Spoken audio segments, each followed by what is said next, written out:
Hi friends, welcome back to my YouTube channel Salt and Pepper Family. അപ്പോൾ ഇന്നത്തെ video എന്ന് പറഞ്ഞിട്ടുണ്ടെങ്കിൽ ഒരു കുക്കിംഗ് വീഡിയോ ആണ്. ഒരു സിമ്പിൾ ആൻഡ് ഈസി റെസിപ്പി നിങ്ങളോടും കൂടി ഷെയർ ചെയ്യാന്ന് വിചാരിച്ചു. കറികളൊന്നും ഇല്ലാത്ത സമയത്ത് സിമ്പിൾ ആൻഡ് ഈസി ആയിട്ട് ഉണ്ടാക്കാൻ പറ്റുന്ന ഒരു റെസിപ്പിയാണ്. ചമ്മന്തിയാണ്, ഒരു സ്പെഷ്യൽ വെറൈറ്റി ചിക്കൻ തേങ്ങാ ചമ്മന്തി. നമുക്ക് എങ്ങനെ ഉണ്ടാക്കണമെന്ന് നോക്കാം.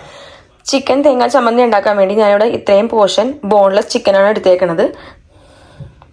നമുക്കിനി ഇതൊന്ന് മാരിനേറ്റ് ചെയ്യണം. അപ്പം അതിനുവേണ്ടി നമുക്ക് മസാല ഇട്ട് കൊടുക്കാം. നമുക്കതിലേക്ക് ഒരു 1/4 ടീസ്പൂൺ മഞ്ഞൾപ്പൊടി, ഒരു 1/2 ടീസ്പൂൺ കാശ്മീരി ചില്ലി പൗഡർ, പിന്നെ ആവശ്യത്തിന് ഉപ്പും. ഇനി നമുക്ക് നല്ലപോലെ ഒന്ന് മിക്സ് ചെയ്ത് കൊടുക്കാം. ഇതിലേക്ക് വേറെ മസാലപ്പൊടികളൊന്നും ആഡ് ചെയ്യരുത് കേട്ടോ.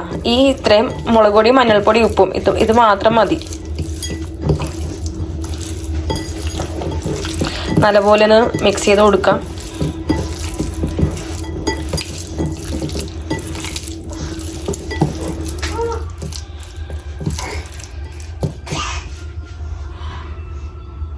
ഇനി നമുക്കിതൊന്ന് ഫ്രൈ ചെയ്തെടുക്കാം.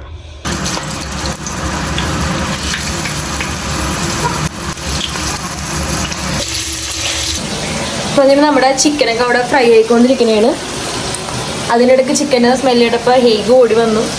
ഹേഗ് ഒരു നോക്കിക്കേ, ഇങ്ങോട്ട് നോക്കിക്കേ. ഓക്കെ, ഇറ്റ്സ് ബിറ്റ്സ് സ്പൈഡർ ഉണ്ട്. It's bits spider went up the water spout. എവിടെ അവനിങ്ങനെ വന്ന് ഇവിടുത്തെ കബേർഡൊക്കെ തുറക്കണം. അതൊക്കെയാണ് അവൻ്റെ മെയിൻ ജോലി അല്ലേ.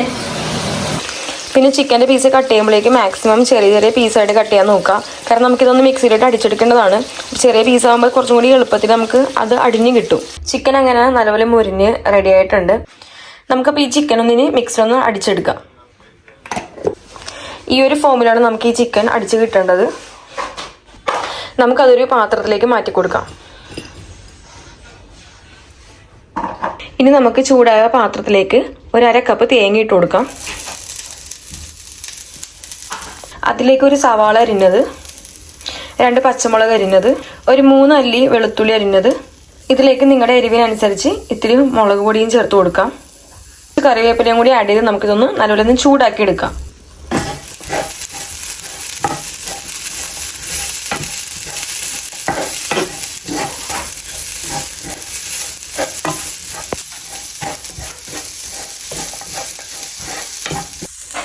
ഇനി നമുക്ക് ഇതിനകത്തേക്ക് കുറച്ച് ഉപ്പും കൂടി ആഡ് ചെയ്ത് കൊടുക്കാം. ഓൾറെഡി നമ്മൾ ചിക്കൻ ഫ്രൈ ചെയ്തപ്പോൾ ഉപ്പ് ആഡ് ചെയ്തിട്ടുണ്ട്. അപ്പം നോക്കിയിട്ട് ചേർക്കാം.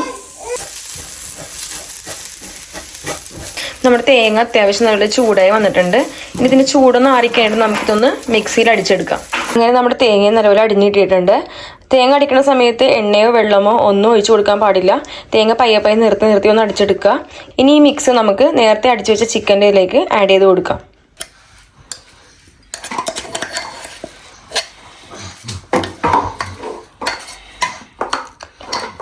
നമുക്ക് ഇത് നല്ലപോലെ ഒന്ന് മിക്സ് ചെയ്ത് കൊടുക്കാം. അങ്ങനെ നമ്മുടെ തേങ്ങാ ചമ്മന്തി ഇവിടെ റെഡി ആയിട്ടുണ്ട്. ഇത് ശരിക്കും നമ്മൾ ചമ്മന്തി ഉണ്ടാക്കുമ്പോൾ സാധാരണ കൈവച്ചാണ് നമ്മൾ മിക്സ് ചെയ്യുന്നത്. നല്ല ഉരുള ഉണ്ടാക്കി അങ്ങനെയാണ് ചമ്മന്തി നമ്മൾ സാധാരണ ചെയ്യാറുള്ളത്. ഇതിപ്പോൾ എനിക്ക് 2-3 ദിവസത്തേക്കും കൂടി യൂസ് ചെയ്യാനുള്ളത് കൊണ്ടാണ് ഞാൻ സ്പൂൺ വെച്ച് മിക്സ് ചെയ്യണത്. കാരണം അതിനകത്ത് തേങ്ങയും സവാളയൊക്കെ ആഡ് ചെയ്യണമല്ലേ. ചീത്തായി പോയാലോ എന്നൊരു ഇതിലാണ് ഞാൻ സ്പൂൺ വെച്ച് മിക്സ് ചെയ്യണത്. ഒറ്റ ദിവസം കൊണ്ട് തന്നെ കഴിച്ചു തീർക്കണവരാണെങ്കിൽ കൈവച്ച് മിക്സ് ചെയ്തെടുക്കാം. അപ്പോൾ ഇത്രയേ ഉള്ളൂ, നല്ല സിമ്പിൾ ആൻഡ് ഈസി ആയിട്ടൊരു ചിക്കൻ തേങ്ങാ ചമ്മന്തി. അപ്പോൾ എല്ലാവർക്കും എൻ്റെ ചിക്കൻ തേങ്ങാ ചമ്മന്തിയുടെ വീഡിയോ ഇഷ്ടപ്പെട്ടെന്ന് വിചാരിക്കുന്നു. വളരെ ഈസി ആൻഡ് സിമ്പിൾ ആയിട്ടുള്ള റെസിപ്പിയാണ് കേട്ടോ. ചിക്കൻ അതിനുവേണ്ടി വാങ്ങിക്കണമെന്നൊന്നുമില്ല. ചിക്കൻ കറി വെക്കാൻ അല്ലെങ്കിൽ ചിക്കൻ ഫ്രൈ ചെയ്യുന്ന സമയത്ത് ഇത്തിരി ചിക്കൻ മാറ്റി വെച്ചിട്ടുണ്ടെങ്കിൽ നല്ലൊരു അടിപൊളി ചിക്കൻ തേങ്ങാ ചമ്മന്തി നമുക്ക് ഉണ്ടാക്കാം. ഇത് മസ്റ്റായിട്ട് ട്രൈ ചെയ്യണം. നല്ല ടേസ്റ്റ് ആണ് അതിന്. ചോറിനൊപ്പം വേറൊരു കറിയും വേണ്ട ഇതുണ്ടെങ്കിൽ.